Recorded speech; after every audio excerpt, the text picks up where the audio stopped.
안녕하십니까. 이데일리온 파트너 여승재 전문가입니다. 자, 오늘 시장 굉장히 어려웠는데요. 또 이데일리온 파트너를 사칭하는 피해 사례가 있다고 하니까는요. 우리 시청자분들께서는 주의하시면 좋겠고요. 자, 오늘 시장 상황 굉장히 공포심을 자극하는 시장 상황이었던 것 같습니다. 바로 시작을 해보도록 하겠는데요. 자, 제가 이제 지난 4월 마지막 주서부터 해서 6월 달까지 마켓 위너 포트폴리오 수익률 대회에서 273% 누적 수익률로 우승을 했습니다. 이런 부분이 지금 시장 상황에서의 리스크 관리가 굉장히 중요했던 것처럼 마켓 위너 수익률 포트폴리오 대회에서도 리스크 관리를 잘 해나갔기 때문에 좋은 결과를 이루어냈다라고 말씀을 드릴 수 있을 것 같은데요. 지금 시장 상황에서는 어떤 종목을 매수하셔서 수익을 내시기보다는 손실을 어떻게 하면은 효과적으로 방어를 할 수 있느냐라는 것이 가장 중요한 관건인 것 같습니다. 그래서 오늘 강의에서도요, 이 시장 변동성 장세에서 어떻게 대응을 하는 것이 어떤 부분을 좀 주목해서 보셔야 되는지에 대해서 좀 설명을 드려보는 시간 갖도록 하겠습니다. 자, 이제 먼저 보시면은요, 제가 7월 들어서면서 본격적으로 이제 상반기 마무리 짓고 7월 하반기에 들어서면서 신대가 강의를 해드리면서 계속 강조해서 지속적으로 말씀을 드리고 있는 부분이 지금 26년 하반기 변동성 확대 지속입니다라는 말씀을 드리고 있습니다. 매 강의 시작하면서 변동성 확대 지속입니다라는 말씀을 드리고 있는데요. 우리 시청자분들께서 이런 부분을 좀 주목을 하셨더라면 주식 비중을 공격적으로 늘려가시지는 않으셨을 것 같아요. 항상 현금 비중 굉장히 중요합니다. 시장에서 이제 기회가 제공이 되겠지만 그 기회를 살려서 또 좋은 결과로 이끌어내기 위해서는 현금이 무엇보다 중요하다는 말씀을 드려왔기 때문에 지금도 마찬가지죠. 어디선가에서는 코스피 지수, 코스닥 지수, 또 개별 종목들 바닥을 잡고 또 반등하는 모습을 보일 텐데 그때 그 타이밍에 현금이 없으시면 매우 난처한 또 주식 투자를 하실 수 있기 때문에 현금 비중은 굉장히 중요하다는 점 다시 한번 말씀을 드리도록 하겠고요. 산이 높으면 골이 깊다라는 말씀을 드리고 있습니다. 지난 작년 하반기서부터 올해 6월 달까지 상승의 흐름 굉장히 가파르게 달려온 것도 사실인데 가파르게 올라온 만큼 지금 하락이 너무 거칠게 진행이 되고 있기 때문에 골이 굉장히 깊게 느껴지실 것 같아요. 지금 밑에 보시는 이 숫자는 어떤 부분을 의미하냐면요. 위에 36 숫자는요. 코스피 시장에서 상승 종목 수입니다. 정규장 마감하고 제가 했을 때 36개의 종목이 상승부를 켜고 있었고요. 하락 종목이 878개의 종목이 하락. 상승, 하락. 밑에 140은 코스닥입니다. 코스닥 시장에서 상승 종목은 오늘 140개였고요. 하락 종목은 1,557개. 코스닥은 그래도 코스피보다 장 후반 들어서 상승 종목이 조금 되돌려 놓는 모습을 보이긴 했습니다. 장중에 90개까지 떨어지는 제가 모습을 보았었는데 한 50여 종목 상승으로 돌아서는 모습을 보였는데 굉장히 부족하죠. 부족하고 지금 이런 상승과 하락의 종목 수 굉장히 역대급이었다라고 말씀을 드릴 수 있을 것 같고 이것이 의미하는 것은 대부분의 종목들이 지금 추세적인 조정 추세의 가격 조정을 받고 있기 때문에 우리 시청자분들, 투자자분들의 계좌가 보통 거의 다 마이너스로 좀 바뀌었기 때문에 마음고생이 심하실 것 같은데요. 자, 그런 부분들을 어떻게 또 되돌려 나갈 수 있는지 이런 시장의 리스크 요인 이런 부분들을 파악해 가시면서 대응 기준을 잘 잡아보시면 좋을 것 같습니다. 그래서 보시면은요, 시장의 리스크 요인 이런 부분들이 코스피 월봉 흐름이에요. 코스피 월봉 흐름. 7월 이제 마지막 종가를 이번 주에 만들게 되는데 이제 화요일 2거래일 그리고 7월 달까지 해서 현재 마이너스 28.94% 거의 하한가에 준하는 정말 폭락 시장을 보여주고 있습니다. 사실 이 과매수 신호 풀리는 지점을 제가 굉장히 좀 주의 깊게 경계하셔야 된다라는 말씀을 드려왔거든요. 기억하실지 모르겠지만 6월 달에 이 윗꼬리와 아랫꼬리를 다는 이 도지 캔들, 십자 캔들 만들어 놓고 지금 7월 달에 급락하는 모습을 보여주고 있는데 사실 보통 이런 캔들의 유형은 방향성을 결정하기 전에 주로 잘 나타나는 캔들의 패턴입니다. 이런 부분에서 상승으로 방향을 잡지 못하고 하방으로 잡으면서 월봉 차트에서 과매수 신호가 풀렸고 7월 달에 하한가가는 폭락하는 모습을 보이고 있는데요. 자, 그러면 과연 바닥을 어디서 잡을 것인가에 대한 시장은 또 주목을 하겠죠. 하지만 저는 여승재 파트너는 바닥을 예측하지 않습니다.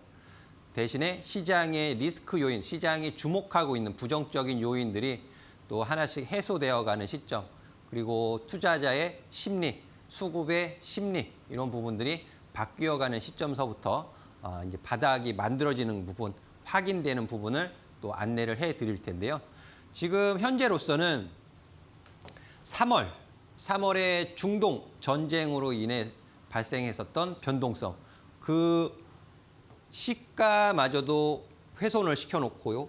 지금 종가도 지킬지 지키지 못할지 장담하기 어려운 굉장히 위중한 흐름이다, 불안한 흐름이다라고 말씀을 드릴 수 있을 것 같아요.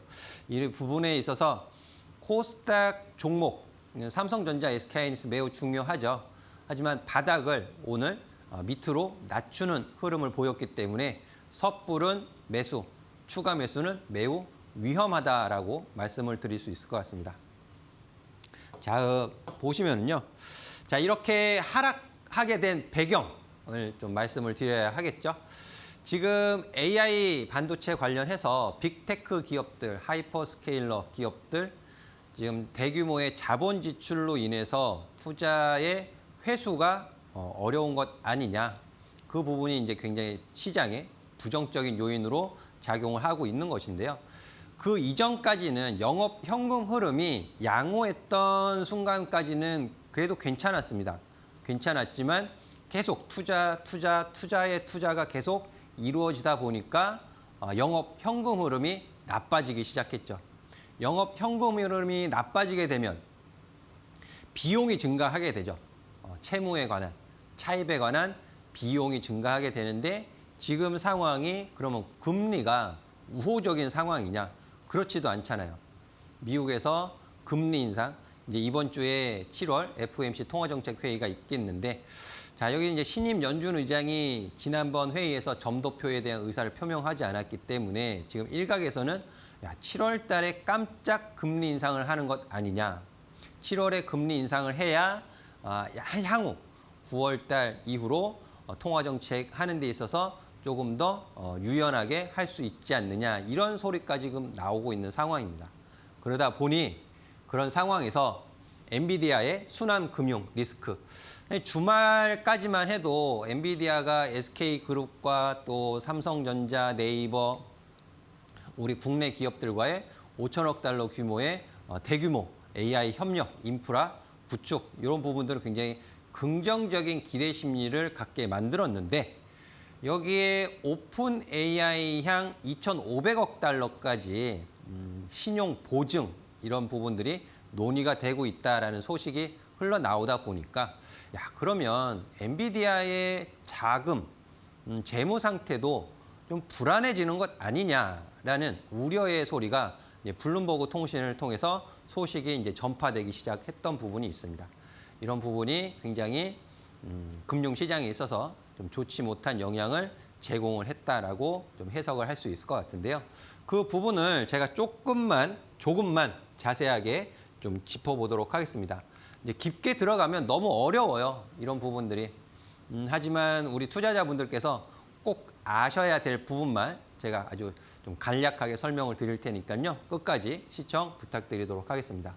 자, 일단 CDS라는 용어가 있습니다. 좀 공부를 해보신 우리 투자자분들께서는 들어보신 용어가 될 것 같아요. CDS, 신용부도 스와프. 국가 차원에서도 이게 신용도에 굉장히 중요한 영향이 미쳐요. 은행권에서, 금융권에서. 우리나라뿐만 아니고 일본, 대만, 중국, 미국 다. 그래서 이제 모건 스탠리나 뭐 JP 모건이나 국가에 대한 신용 등급, 뭐 AA 플러스 AA 마이너스 A 등급 이렇게 등급을 매기잖아요. 거기에 다 기초 자료로 제공되는 것이 CDS가 되겠습니다. 보시면 뭐 채권의 부도나 채무 불이행, 그러니까 부도로 생각하시면 돼요. 부도, 디폴트, 부도로 생각을 하시면 그래도 이해가 좀 쉬우실 것 같은데 이 지표가 이번에 엔비디아가 거의 7,500억 달러. 사실 그 7,500억 달러 그 이상이 지금 논의되고 있다라고 지금 알려지고 있어요. 엔트로픽 그리고 오픈 AI 이쪽으로 이제 2,500억 그 외에도 GPU 구매 자금을 또 해주겠다. 뭐 3,500억 이런 소리도 나오고 있는 상황인데요.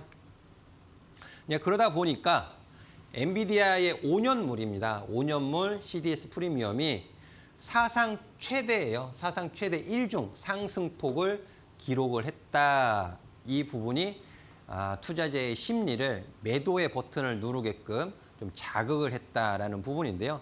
자, 이 부분을 제가 이제 그래프로 좀 만들어 봤습니다. 그래프로 만들어 봤는데 6월 17일이에요. 6월 17일 이때가 이제 45bp 이하에 있었는데 42, 3 정도였었는데요.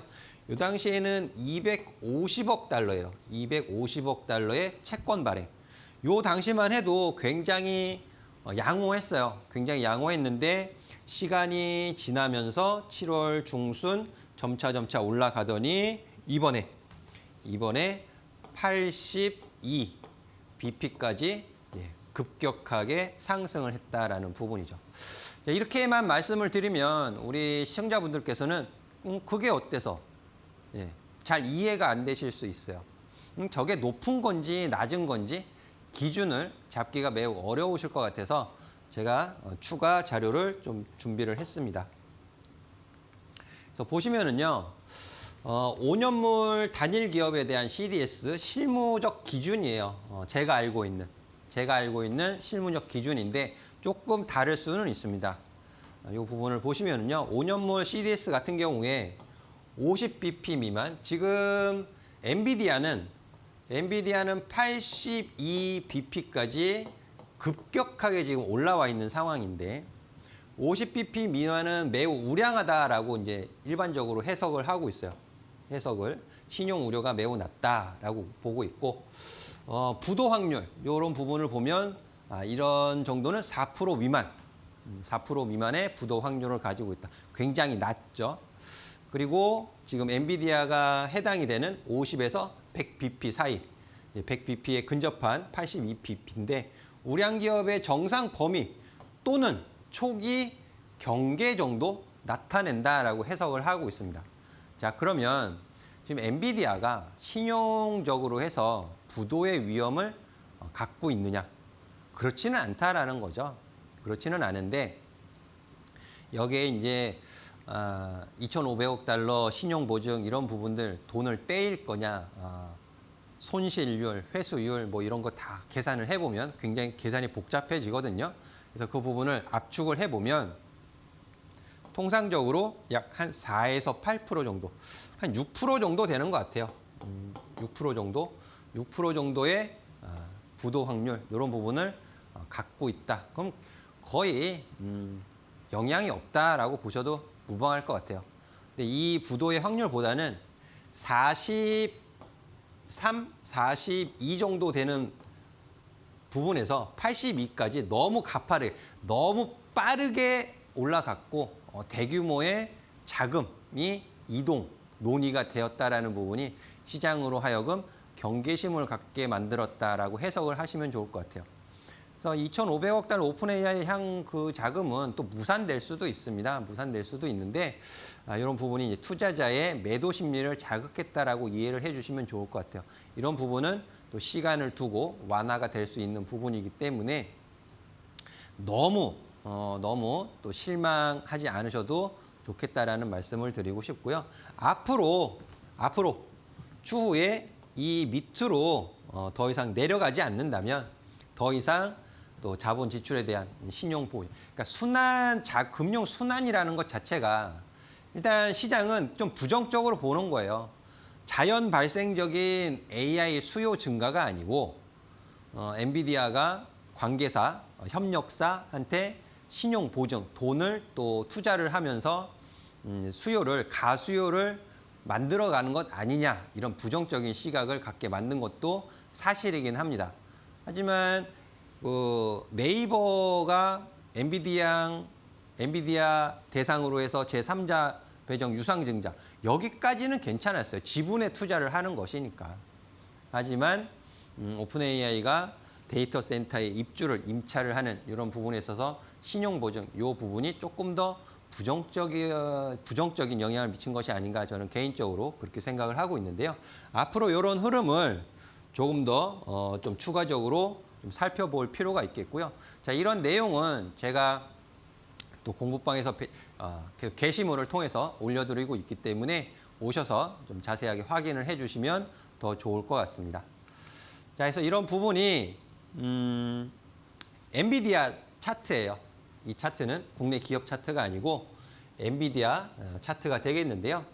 지금 5월 14일 날 최고가를 만들어 놓은 이후에 가격 조정의 추세를 좀 만들고 있다라는 것이 좀 확인이 되어지고 있습니다. 하지만 또 6월 달 고점에서 이렇게 조정의 추세를 마무리 짓는 단기 이중 바닥을 잡아놓고, 이 단기 이중 바닥 잡아놓고 반등의 시도를 저항에서 막고 지금 조정을 받고 있는 모습을 좀 확인하실 수 있을 것 같은데요. 지금 우리 삼성전자하고 SK하이닉스는 단기 지지선이 오늘 깨졌어요. 오늘 깨졌기 때문에 좀 위태로운 상황인 것은 맞습니다. 근데 이 부분이 지속적인 이탈을 할 것이냐, 아니면 일시적인 이탈이냐. 일시적인 이탈 같은 경우에는 언더슈팅으로 표현을 할 수가 있겠죠. 그런 부분이 이번 주에 굉장히 중요하다라는 것이에요. 이번 주. 그래서 엔비디아 이런 부분들 오늘 밤에 이제 본장 열리고 거래를 하면서 190 이 부분은 또 지켜주느냐, 아니면 엔비디아가 190 이하로 하향 밑으로 내려가느냐, 이 영향이 바로 또 내일 전해질 거예요. 그리고 내일은 29일 SK하이닉스 실적 발표도 있고요. 그리고 그 다음 날 또 메타, 또 아마존, 애플 이런 빅 기업들의 실적 발표도 예정이 되어져 있기 때문에 굉장히 중요한 한 주가 될 것 같습니다. 그러면 우리 투자자분들께서는 어떻게 하셔야 돼요? 공격적인 매수를 하셔야 할까요? 아니면은 잠시 보류, 잠시 대기, 확인을 하고 진행을 하셔야 하겠습니까? 당연히 후자가 되겠죠. 확인하시고 진행을 하셔도 늦지 않다라는 말씀을 지금 강조해서 드리는 것입니다. 우리 시청자분들 내일 오늘 매수하신 분들도 계실 수 있어요. 이 부분이 너무 급락이다, 조정시 매수 저가의 영역이다라고 판단을 하셔서 매수하신 분들도 계실 수 있는데, 다만 비중 조절을 굉장히 신경 써서 하셨으면 좋겠다라는 생각 가지고 있습니다. 엔비디아 차트도 좀 한번 체크를 해봤고요. 다음 또 리스크 요인 또 설명을 드릴 텐데 잠시 쉬었다가 이어가도록 하겠습니다.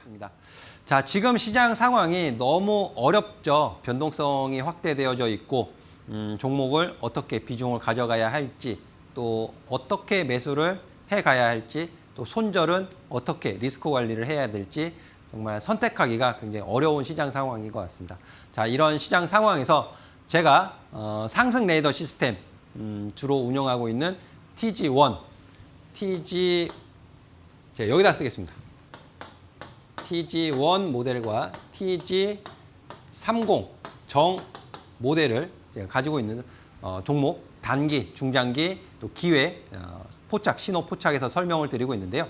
지금 시장이 저는 어떻게 보면 변동성이 커지고 있고 코스닥 종목들 정말 많이 망가지고 있지만, 이런 시장 상황에서 정말 진짜 기회가 나타난다고 생각을 하고 있습니다. 그래서 현금 비중 가장 중요하게 말씀을 드리고 있고요. 현금 비중 마련을 하는 방법도 제가 공개 방송에서 설명을 드리고 있어요. 어떤 특정 종목을 손절한다기보다는 추세가 무너진 종목들에서 비중을 좀 축소해 가고 또 제 신호, 앞서 말씀드렸던 특히 TG30정 신호 포착 종목들로 또 어떻게 보면 단기 공략, 집중, 핵심적인 가격에서만 집중 공략을 하시면서 또 손실을 상쇄시키는 그런 기회를 저와 같이 만들어 가시면 좋겠다라는 말씀 드리고 싶고요. 앞으로도 꾸준한 관심 부탁을 드리도록 하겠습니다. 이 계좌 운용에 있어서 가장 어려운 부분이 종목을 어떤 식으로 가져가야 할까에 대해서 고민이 많으실 것 같아요. 지금 이것저것 수익이 뚜렷하게 수익이 나는 종목이 없다 보니까 이 종목 좋다니까 이 종목 사시고 또 저거 좋다고 하니까 저거 사시고 매수하고 이제 그러다 보면 계좌에 종목이 5개, 10개, 15개, 20개 많게는 제가 한 40종목까지 가지고 계신 투자자분을 뵌 적이 있었어요. 지금 시장 상황에서 까딱 아차 잘못하면은 종목이 갑자기 많아지는 그런 실수를 하실 수가 있습니다. 그렇게 하셔서는 계좌 역전을 절대 만들 수 없어요. 종목의 계좌 안에 종목은 꼭 필요한 종목, 10종목 이하. 저는 최소한 한 5, 6종목이 적당하다라고 생각을 하고 있습니다. 현금 비중 따로 챙겨놓고 집중할 수 있는 종목은 한 5, 6종목. 그래야 분할 매수 너무 적지 않게 5% 이하 뭐 2, 3% 되는 종목들 올라가도 수익 얼마 안 되잖아요. 5%씩, 5%씩, 5%씩 이런 10%, 15%, 20% 이런 식으로 분할 매수를 할 수 있는 그런 소수의 중요 종목들 포트폴리오 딱 구성을 해 놓으셔야 계좌를 수익으로 되돌리실 수 있어요. 종목이 너무 많으면 그 종목들 하나하나 관리를 할 수가 없습니다. 그래서 시장 상황이 너무 변동성이 크니까 분할 매수는 철저하게 하셔야 되고 그런 분할 매수하는 종목을 정해놓고 이 종목 안 올라간다고 해서 또 다른 거 사고 이 종목 안 올라간다 해서 또 다른 거 사고 이런 식으로 종목을 늘려가셔서는 계좌 관리를 절대 좋게 하실 수가 없다는 점 꼭 기억을 해주시고 제가 그런 계좌 관리하는 방법 이런 부분들 또 케어해드리고 있으니까요. 많은 관심 부탁드리도록 하겠습니다.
네, 이 지금 어지러운 시장을 틈타서 이데일리온 파트너들을 사칭하는 피해 사례가 발생하고 있다고 합니다.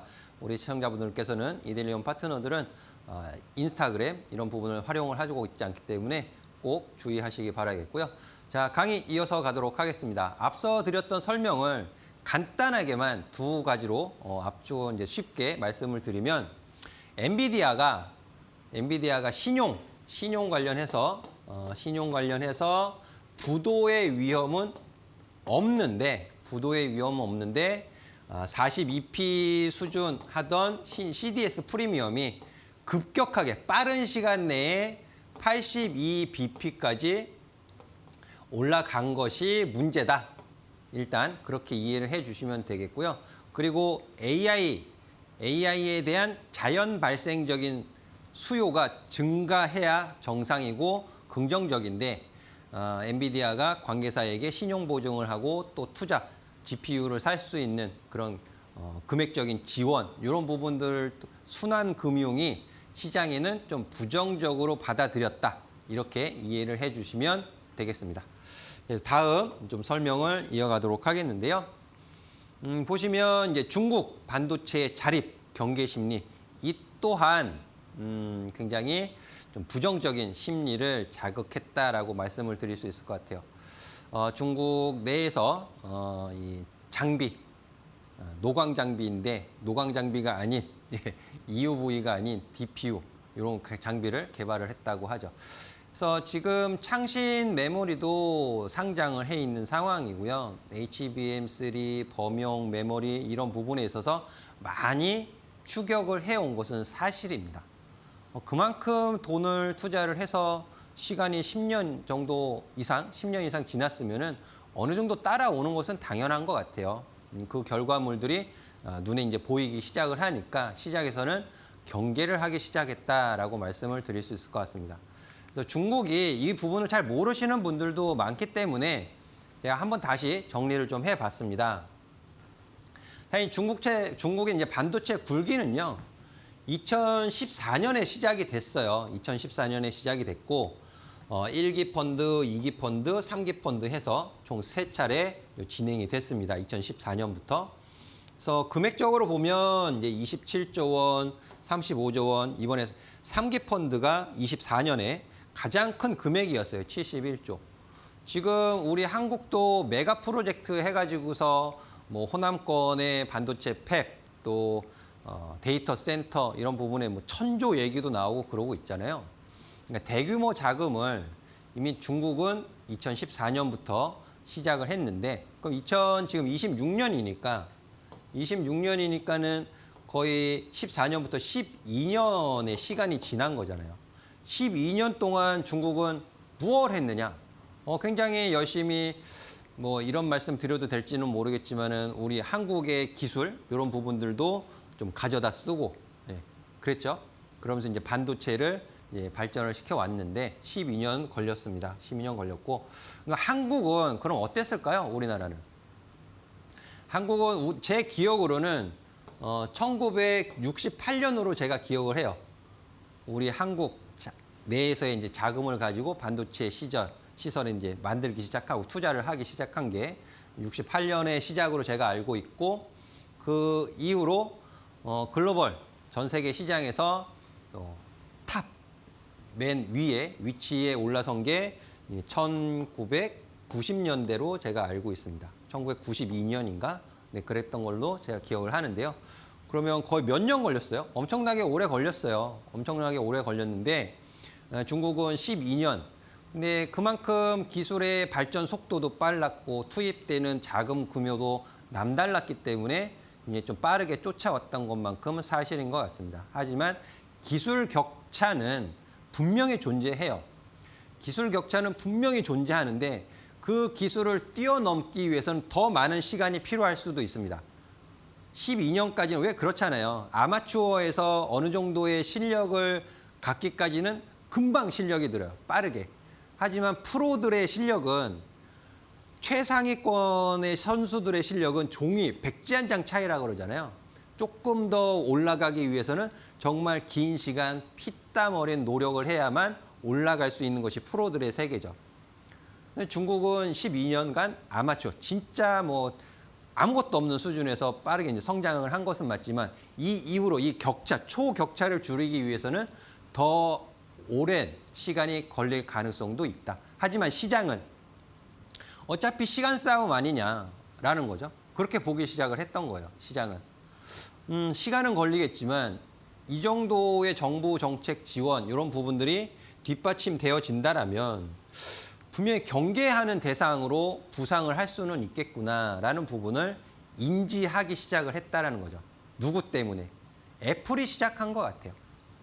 애플이 그 아이폰에 들어가는 부품들, 디스플레이 패널서부터 해서 메모리, 칩, 기판 이런 부분들 굉장히 까다로운 기업입니다. 굉장히 까다로운 기업. LG 디스플레이가 애플 그 디스플레이 패널 거기 들어가기까지 2년 넘게 걸렸어요. 테스트하고 뭐 하면서 제가 알기로 2년 반 정도의 시간이 걸렸던 것으로 제가 기억을 합니다.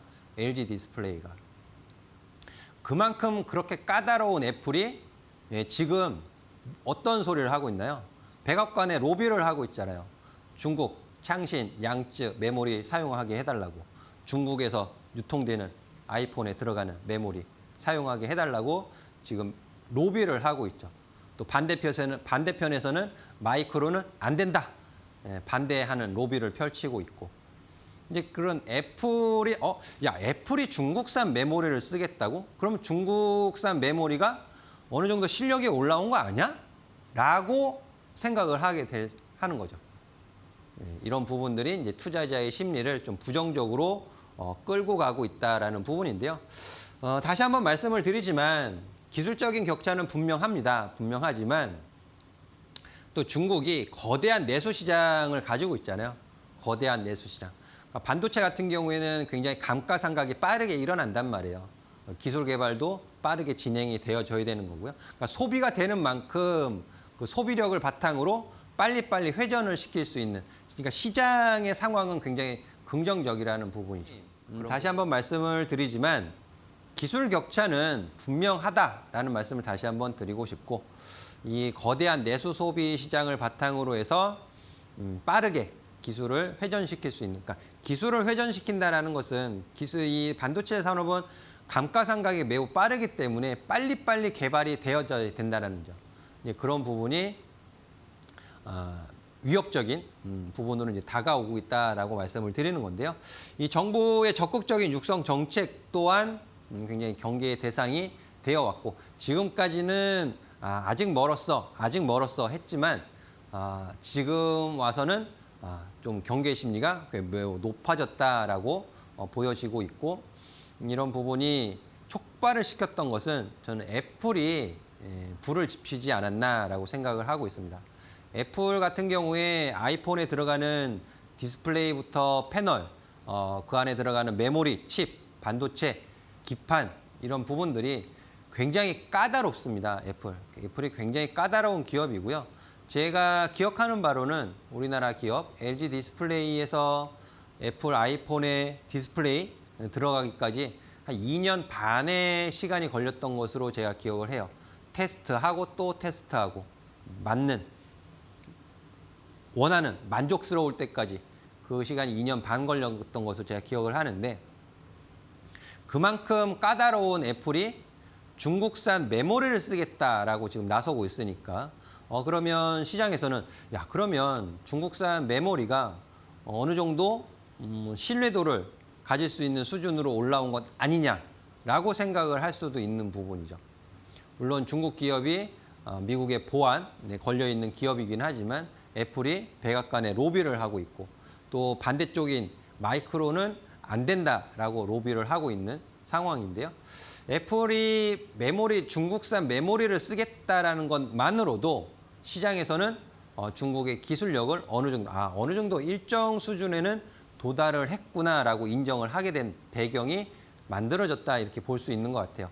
그래서 여기에 장비까지 자체 제작을 했다라고 하니까 굉장히 경계 심리가 한층 더 올라갔다라고 볼 수 있는 부분이죠. 그런 부분이 국내 증시에서 굉장히 안 좋게 작용을 했다라고 볼 수 있고요. 이런 부분이 또 앞서서 제가 엔비디아 차트도 보여드렸지만은, 이 보시는 차트는 ASML이에요. 갑 중에 갑, 을이지만 반도체 장비 회사, 을이지만 갑 중에 갑으로 평가를 받는 ASML 차트가 되겠습니다. 근데 ASML은 이단 5월 달서부터 이제 상승의 추세가 만들어져 있었어요. 상승의 추세. 근데 여기 6월 30일 날 오버슈팅이 만들어졌고 추세 하락하고 횡보의 흐름을 보여왔습니다. 7월 달 들어서. 이렇게 보시면 우리 한국 장비사들은 저점을 잡지 못하고 엄청난 하락을 하고 있었음에도 불구하고 ASML은 박스권 횡보하면서 그렇게 변동성이 크지는 않았어요. 하지만 이번에 중국의 자체 반도체 장비로 인해서 하단을 깨고 내려가는 충격을 받았다라는 것이 이제 확인이 되어지죠. 이런 상황에서는 제 상승 레이더 시스템에 상승에 반대되는 신호가 잡히게 되는 거죠. 매도의 신호가 잡히게 됐다라고 해석을 할 수 있을 것 같고요. 이제 저점을 어디에서 잡아가느냐 이런 부분들이 이제 관전 포인트가 될 것 같은데요. ASML은 이제 막 하단으로 내려가는 모습을 보였지만 물론 한국 기업은 똑같은 장비를 만드는 기업은 아니에요. 제가 오늘 장중에 반도체 장비사들 소부장 종목들 중에서 코스닥 150 종목 내에서 하락률이 가장 큰 종목을 보니까 이 종목이 포착이 되더라고요. 두산 테스나 같은 경우에는 이 이동평균선을 차례 포도송이가 매달린 것처럼 이탈을 해서 밀고 밑으로 밀어내리는 모습을 보여주고 있는데, 자, 3월 달서부터는 눌림목을 주면서 상승 흐름을 보였지만 여기는 추세가 이탈되고 꼭지 만들어주면서 이때가 이제 5월 단일 종목 ETF가 만들어지던 시점이었습니다. 여기서부터 해서 충격을 받으면서 고점 대비 약 마이너스 67% 반토막 이상 더 하락하는 모습이 지금 확인되어지고 있죠. 지금 아마 우리 시청자분들 계좌에 반도체 장비주, 또 부품, 소재 이런 종목들이 보유하고 계신 분들이라면 두산 테스나만큼 좀 좋지 못한 주가 흐름을 보이고 있을 텐데 바닥이 어디서 잡힐지는 아무도 알 수가 없습니다, 현재. 그래서 보유하신 비중, 또 이런 비중 조절 좀 필요해 보이고요. 물타기, 속칭, 추가 매수 이런 부분은 바닥이 만들어지기 전까지는 절대로 해서는 안 되겠다라는 말씀을 꼭 드리고 싶습니다. 이 조정 추세를 벗어나는 흐름이 확인되기 전까지는 추가 매수, 신규 매수 이런 부분은 좀 신중하게 진행을 하셔야 된다라는 말씀을 드리기 위해서 대표적으로 두산 테스나 좀 갖고 왔으니까요. 두산 테스나의 어떠한 개별적인 문제가 있어서 제가 이 종목을 보면서 설명을 드리는 것은 아니에요. 오늘 화요일 증시에서 가장 낙폭을 좀 크게 기록을 했고 추세적인 조성 추세를 보이고 있기 때문에 혹시라도 우리 시청자분들의 보유하신 종목 중에서 이런 조정 추세를 보이고 있는 종목이 있다라면 물타기, 추가 매수는 지금 하면 안 된다라는 말씀을 드리기 위해서 보면서 설명을 드린 겁니다. 이런 흐름들 굉장히 어려운 흐름인데요. 대응이 굉장히 중요하겠죠. 주식시장은 대응의 영역이다라는 말씀을 계속 드리고 있습니다. 지난주에 보여드린 차트예요. 이 부분은 이제 선물 차트입니다. 선물. 9월물 선물 차트인데 지난주 화요일 이 시간에 말씀드렸던 부분은 요 조정 추세에 있는데 선물도 조정 추세에 있는데 바닥을 확인시켜 줄 거냐, 여기가 바닥이 될 것이냐, 그걸 말씀을 드렸던 거예요. 여기가 바닥입니다가 아니고 여기가 바닥이 되는지 확인을 하셔야 됩니다라고 말씀을 드린 거예요. 확인하고 진행을 하셔야 됩니다라고 말씀을 드린 거거든요. 자, 그럼 이번 주 꼭 일주일이 지난 현 시점에서의 선물은 어떻게 되어 있을까요? 보시면 넘어갔어요. 지지 반등을 주면서 넘어갔는데 넘어갔으면 여기를 지켜줘야 되는데 오늘 28일 월요일 날 아래꼬리 달았지만 오늘 시장의 부정적인 이슈로 인해서 갭 하락하면서 바닥을 잡지 못하고 밑으로 밀리고 말았습니다. 그럼 지금 매수를 하시면 될까요? 안 될까요? 선물은 방향성에 베팅을 하는 거예요. 현물도 모자라서 선물을 만들었고 선물에서 또 옵션, 풋옵션, 콜옵션이 만들어지고 주식 선물도 만들어지고 그것도 모자라서 단일 종목 ETF 레버리지도 만들어지고 그러니까 현물을 흔들 수 있는 요인들이 너무 많아졌어요. 사실 시장에서. 그런 상황에서 방향성에 베팅을 하는 선물의 흐름이 밑으로 내려갔다라는 부분은 매수를 지금 하셔서는 안 되죠. 매수를 보류하셔야 됩니다. 대기하셔야 돼요. 이번 주 또는 다음 주 바닥이 확인되어지기 전까지는 매수를 좀 보류하는 것이 바람직하다라는 말씀을 드리는데요. 어디에서 바닥 만들지는 사실 몰라요. 근데 이런 부분은 제가 매일 아침 공개 방송하면서 체크를 해드리고 있고요. 또 게시물을 통해서 장중의 흐름 체크해드리고 있고, 그러니까 이런 부분을 확인하시는 것만으로도 현금을 아끼실 수 있어요. 현금을 아끼실 수 있고 밴드에 들어와 계시는 것만으로도 도움을 받아가실 수 있습니다. 이런 부분 꼭 참고해서 보시면 좋을 것 같고요. 자, 잠시 쉬었다가 마무리 설명해 드리도록 하겠습니다.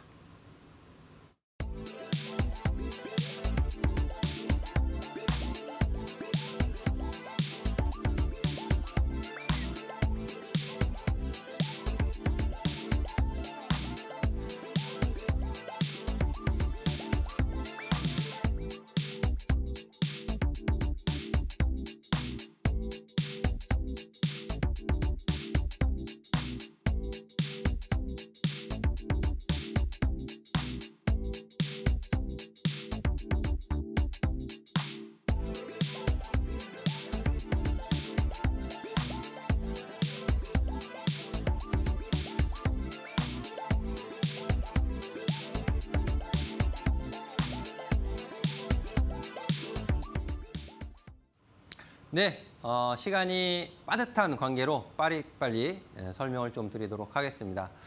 제가 이제 장중에 흐름을 계속 체크를 해드리고 있거든요. 네, 그런 부분을 보시면 오늘 보시는 화면은요, 2시입니다. 2시경 나스닥 100 선물 흐름과 코스피 종합주가지수의 흐름이에요. 지금 코스피 시장은 자체적인 움직임이 없어요. 자체적으로 움직이지를 못합니다. 나스닥 100 선물의 영향을 그대로 받고 있어요. 그대로. 보시면 시간도 똑같아요. 큰 차이 없이 조정받는 모습, 올라오면 올라오고 내려가면 내려가고 또 올라오면 올라가고, 이런 지지 라인 이 부분을 12시 10분 저점을 지켜주느냐, 이런 부분을 다 표시를 해서 제가 올려드리고 있고, 나스닥 100 선물도 중요한 가격 포인트 라인 다 짚어서 설명을 해드리고 있는데, 저항 가격에서는 매수를 하시면 안 되죠. 지지를 확인하고 최소한 장중 지지를 확인하고 뭔가를 진행을 하셔야 되는데, 이 부분을 제가 오전, 점심시간, 오후 체크를 해서 계속 안내를 해드리고 있어요. 그러니까 이것을 확인하는 것만으로도 현금을 아끼시고 대기하실 수 있다는 부분이고요. 장 막판에 유가가 살짝 올라가면서 이 부분을 망가뜨렸습니다. 이 부분을 밑으로 밀리는 모습이 보였고, 이게 이제 내려가는 시간이거든요. 우리 한국 증시 마감 3시 30분 마감하고 나서 유가가 또 살짝 밀리면서 또 회복하는 모습을 보였어요. 그 부분은 이제 애프터 마켓에서 영향을 주는 모습들이 이제 포착이 되는 걸 확인하실 수가 있는데, 이게 다 연결되어지고 있습니다. 연결되어지고 있기 때문에 이런 흐름을 확인하시는 것만으로도 대표 종목 삼성전자, SK하이닉스 그대로 장중 저점, 고점 다 똑같이 움직여요. 확인이 꼭 필요하다는 것 말씀을 드리도록 하겠고, 사실은 지금부터가 진짜인 것 같습니다. 유가는 안정세를 보여야 되는 것은 뭐 당연한 부분이고요. 장 마감하고 나서 우리 한국 증시 3시 30분 마감하고 나서 이렇게 내려오는 모습도 이제 확인이 되어지죠. 이런 부분이 이제 미국 본장 열리면서 영향을 줄 것이고, 다음날 국내 증시에 영향을 주겠죠. 이제 이런 짧은 흐름도 중요하지만 2년에 과매도 신호가 발생이 됐던 것을 확인하실 수 있겠고, 그때와 지금의 상황은 거의 유사해요. 그때 이제 러시아, 우크라이나 전쟁이 시작됐어요. 22년에. 지금은 미국과 이란의 전쟁이 지금 진행 중에 있죠. 그리고 미국의 금리 인상. 이 당시에 2022년서부터 FOMC가 쉬지 않고 11번 연속 금리 인상을 했습니다. 그래서 24년도까지 금리 인상을 하면서 5%까지 올려놓은 시기가 이 당시였어요. 이때 만약에 주식 하셨던 분들이라면 기억나실 겁니다. 아, 금리 인상. 매 FOMC 회의 때마다 25bp, 또 자이언트 스텝, 빅 스텝, 50bp 인상을 연속 4번이나 했던 때가 이 시기거든요. 지금 미국에서 금리 인상에 대한 부분이 우려로 주식시장에 부정적인 영향을 미치고 있잖아요. 이 당시에 그랬어요. 22년도에. 그리고 경기 침체.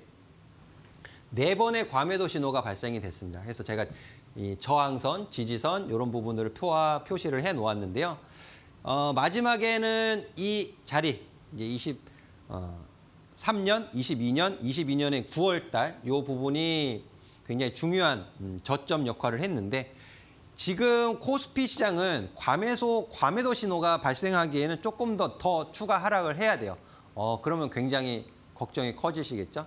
하지만 이 부분을 좀 확인을 해 보시면은요. 이 당시에 이제 저점, 지지 라인이 좀 확인이 되어집니다.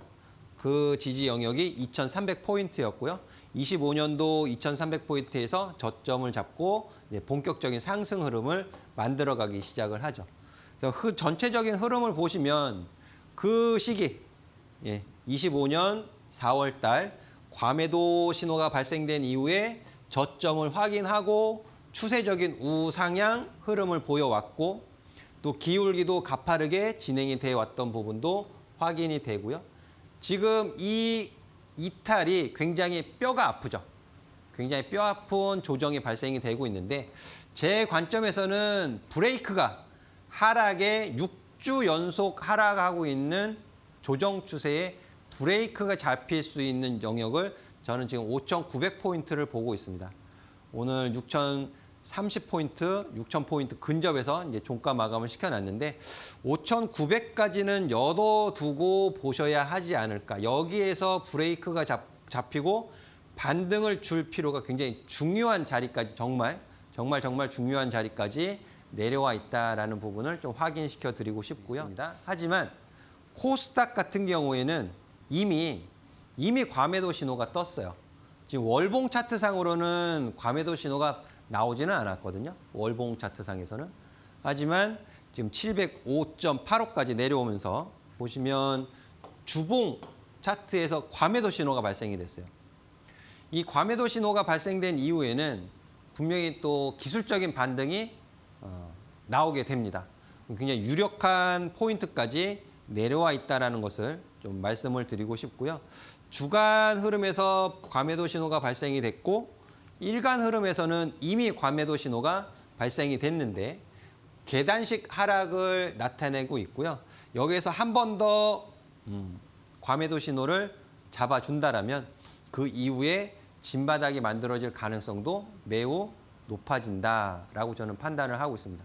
그래서 지금 코스피도 중요하지만 코스닥 시장에서 거래 대금이 쪼그라들어 있고 굉장히 우울한 시장 환경이면은 분명하지만 분기점이 생길 거예요. 분기점.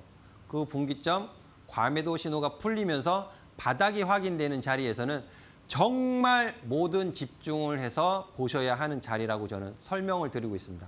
매일 아침 공개 방송에서 이 부분이 너무너무 중요하기 때문에 매일 체크하고 설명을 드리고 있거든요. 그리고 오늘 강의에 설명을 드린 부분이 사실 쉽지는 않아요. 한 3-4시간 설명을 해도 모자라는 내용이지만 짧은 시간에 말씀을 드리다 보니까 좀 부족한 것도 사실인 것 같습니다.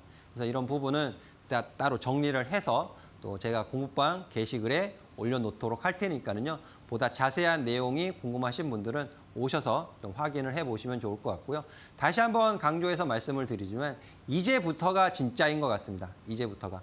코스닥 시장에서 너무 실망을 많이 하셨을 것 같은데 코스닥 그리고 코스닥 150 주봉 차트에서 과매도 신호가 발생이 되고 있기 때문에 이 과매도 신호가 풀리는 시점서부터 해서 바닥이 어디에서 만들어지는지 그것만 확인을 해 주신다라면 지금까지의 실망을 또 보상받을 수 있는 시간이 다가온다라고 생각을 해 주시면 너무 좋을 것 같아요.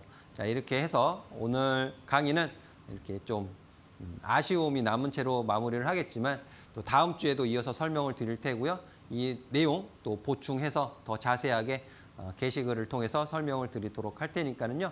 오셔서 확인해 주시고 또 매일 아침 8시 반부터 공개방송 진행을 하고 있습니다.